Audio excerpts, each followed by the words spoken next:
Okay, so we're going to start going over this review sheet. I'll try to blow it up here a little bit. Um, so I'm just going to kind of go through and tell you the difficulty level and kind of some key things about each part of this. I don't know if we might have to add some time to that. You'll have to excuse my son playing with his toy train in the background. LOL. Brennan. Alright, so set point is pretty much a definition question. The basal metabolic rate is also somewhat of a definition. Basically, if you know the definition of what the basal metabolic rate is, then you should be able to answer that question. Unit bias. Um, Screen slid over there.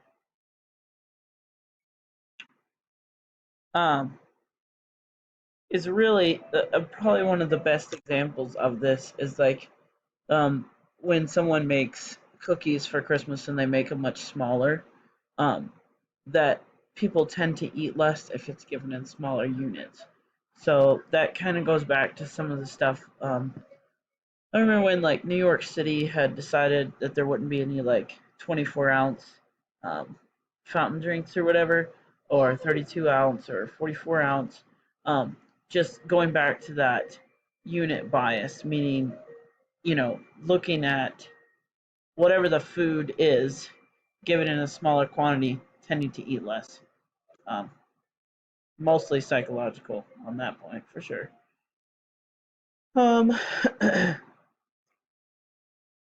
for perspectives of motivation, this is really focusing on things like uh, drive reduction theory, optimal arousal, Maslow's hierarchy, which I have further down the list. But those four perspectives are really like kind of what we started with on motivation earlier in the unit. So you should know those. um,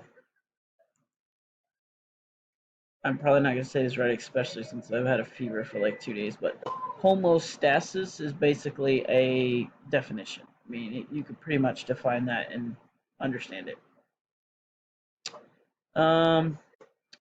Initiative, you need to be able to apply this one a little more. Like basically, I give you a series of things, and which one is an initiative and which one isn't. And I believe there might be two of those. Drive reduction theory falls under those four perspectives of motivation. Just understanding like once someone is very hungry and they're trying to figure out how quickly could they get food, and then once they receive that food, the drive for food is reduced. Arousal theory, basically that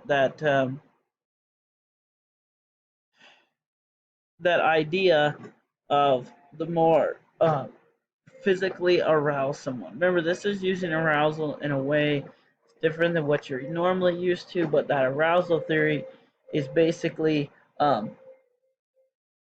like some examples would be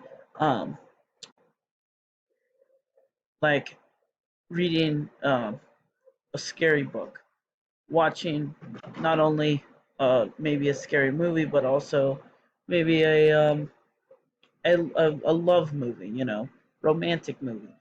That physical arousal part of motivation is the reason why people watch movies with a lot of emotion, including action movies. But that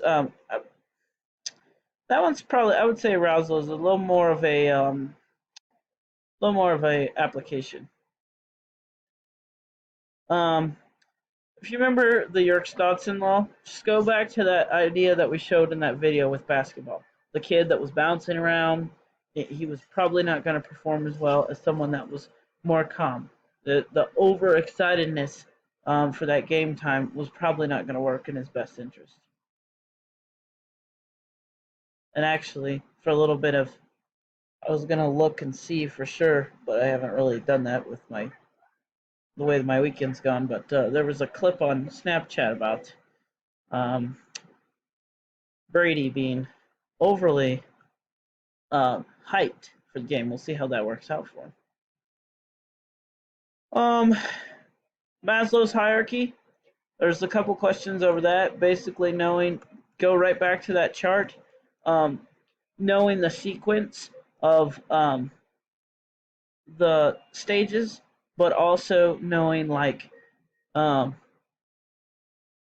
knowing what comes first, and then understanding the terms, understanding what the physical needs are, what the safety needs are, all the way up to the top self-transcendent needs.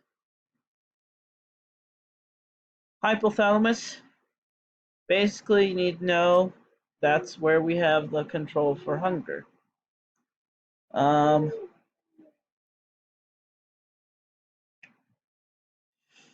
Let's see, PPY, basically that's pretty much different. That's a definition also. Yeah, that's where we're at. PPY, basically it's the regulation of blood glucose levels, which the pancreas is putting into the bloodstream. It's the PPY that determines what that is. Serotonin, that's that hormone that gives us part of the pleasure part of eating, and the feelings of hunger can actually be suppressed if you have serotonin in your bloodstream, which I've talked about that previously, but just kind of a overall. I think there's 2 questions over serotonin. So if you think about that,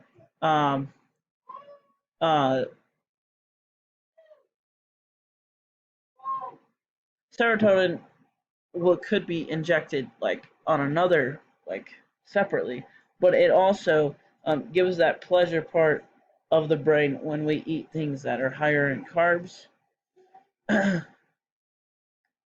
The serotonin questions are probably a little more difficult, I would say.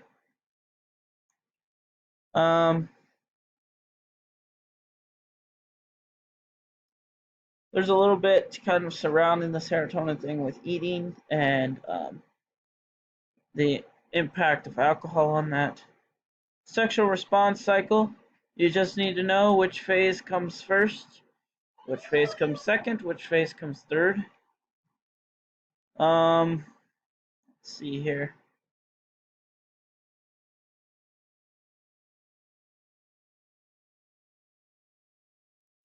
I guess probably more on the resolution phase. It has a little more detail on what you need to know for that, so that's more of an application question.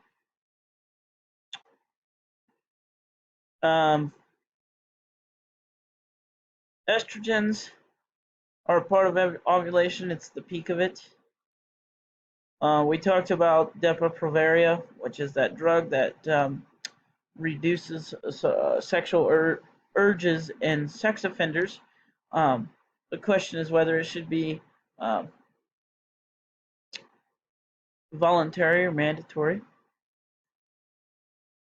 All right, the amygdala.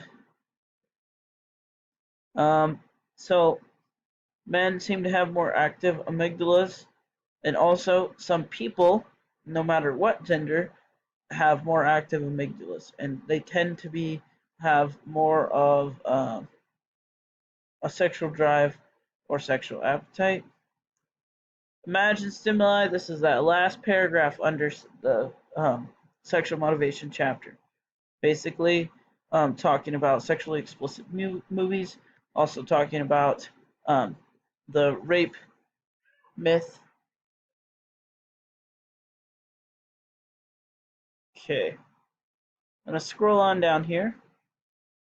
So we're on insecure avoidant attachment. Okay, so basically this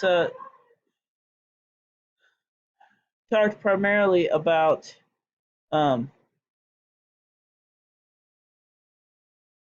those different attachments.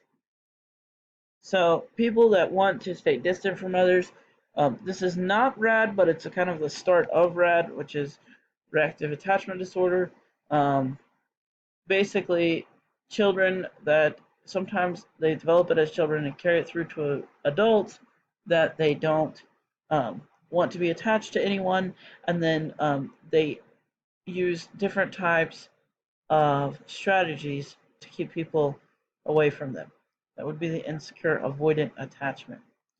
Narcissism was a part of that idea of social media, social networking. Our need for affiliation is a part of narcissism, which um, people that seem to spend more time on social networks could possibly be seen as more narcissistic.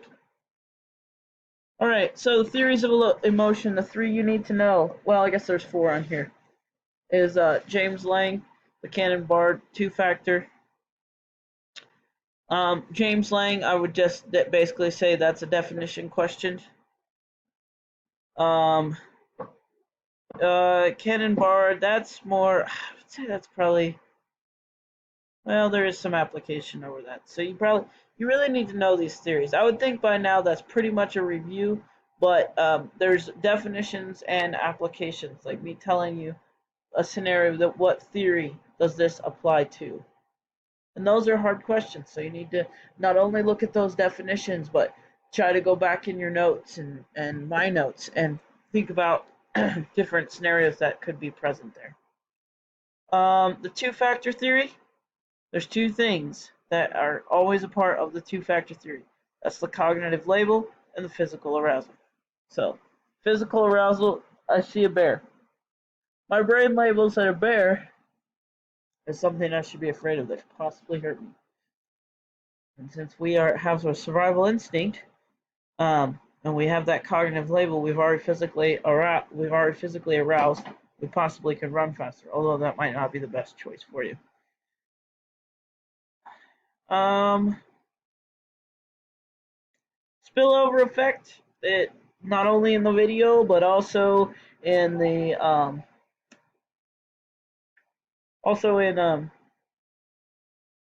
in our conversation about everything from soccer matches to someone that came from a very maybe it could be a fearful situation, and they possibly could come out of that fearful situation and somebody said something wrong to them and they take it as a personal insult just because and become aggressive just because they've come through that fearful experience.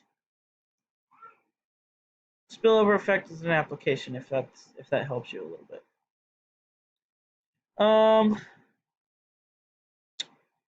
There's a little bit, not sure that I bit these out of line here. I could have possibly. Okay, maybe I got it out of line.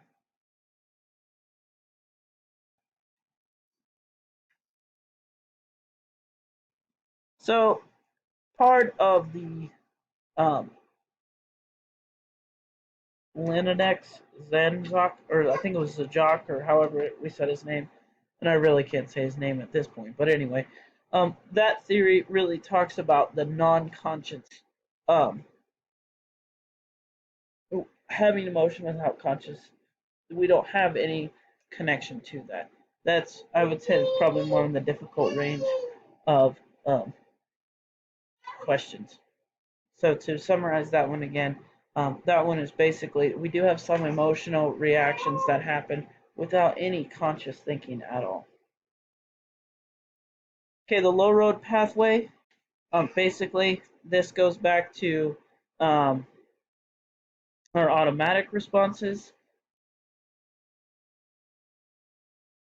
We also have emotional reactions that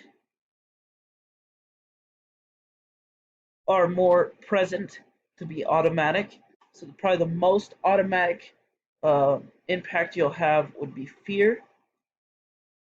Depression, regret, love, things like that aren't as automatic. The autonomic nervous system, I gotta click on these so I can't see them, does regulate our overall arousal for our safety. And that goes to that part where it talks about the nervous system. Alright, I'm going to stop this video now and restart and try to get my kid from stop throwing things over there.